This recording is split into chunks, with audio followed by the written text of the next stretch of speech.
My deadbeat father told me that I was not his daughter anymore. Now he expects to walk me down the aisle, so I told him that only family is invited. When I was 6 years old, my parents got divorced after my dad cheated on my mom with my stepmother. After that, I spent most of my time with my mom, but during holidays and vacations, I stayed with my dad. When I was 8, my half-brother Jake was born, and whenever I was with my dad, I was forced to take care of him. When I started high school, I had to move in with my dad because my mom had to move abroad for work. This period was one of the hardest of my life. My stepmother wasn't a bad person. She tried to include me in things, but she was very submissive to my father. As for my dad, he always treated me like an extra in the house, someone who didn't really belong there. I was constantly responsible for taking care of Jake, and whenever he went out, he would only take my stepmother and Jake, never inviting me. One of the most painful experiences happened when I was 14. My dad announced that the whole family was going to Disney for vacation, but the day before the trip, he told me that he wanted it to be a family moment, their first big trip with Jake. So I was left home alone. This had already become a pattern. Trips to the beach, zoos, or other outings always included just my stepmother and Jake while I was left behind. My dad didn't like me going out with friends or inviting them over. He said, teenagers together only cause trouble, and because he was controlling, he would call the house phone at random times to check if I was home. He also had a trusted neighbor who would keep an eye on me to make sure I didn't have any visitors. When I turned 16, living with him, the feeling of being an extra only got worse. Everything I had experienced during vacations, the exclusion and sense of abandonment, became part of my daily life. Things came to a head when I turned 18. My dad got a promotion at work and decided to take a family trip to Europe. Since it was my last year of high school, I was excited,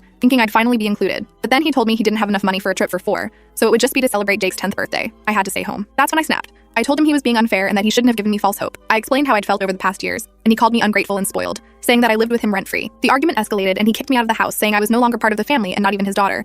He literally threw me out and tossed my things onto the sidewalk. Luckily, a friend lived nearby, and I stayed at her place that night. The next day, I went back to see if my dad had calmed down, but I found my things still on the sidewalk, and some even in the trash. My stepmother had kindly saved a few items for me and handed them over. After that, my dad never reached out, except to call and yell at me a month later when my mom stopped sending him money for my expenses. A few months later, I got into an engineering program in another state, where I met my now fiancé, Mark. He was a senior, and we soon connected, realizing we had a lot in common. We started dating, graduated, and now work in the same field, though at different companies. A few months ago, Mark proposed, and I happily said yes. I have social media, but I rarely use it. I've had Instagram for about 6 years, but haven't even posted 10 pictures. I think one of my relatives must have told my dad about the wedding because about a month after I accepted the proposal, he reached out to me through Instagram, saying he was excited to help with the wedding. I was surprised, both that he had messaged me and that he genuinely thought he would walk me down the aisle. I responded saying he wouldn't be walking me down the aisle because my stepfather would, and that the wedding would be small, just for my close family. After that, I blocked him. The only thing I received was a letter delivered by Jake. In the letter, my father expressed how sorry he was. I won't copy the exact words, but to summarize, he said that after kicking me out, he lived a normal life with my stepmother and Jake. But when he saw pictures of my graduation with my mom and stepfather, he started feeling regret. He wanted to talk to me, but his pride held him back. He only decided to reach out now because he realized that his pride got him nowhere, and that he wanted to fulfill one of the plans he made when I was born,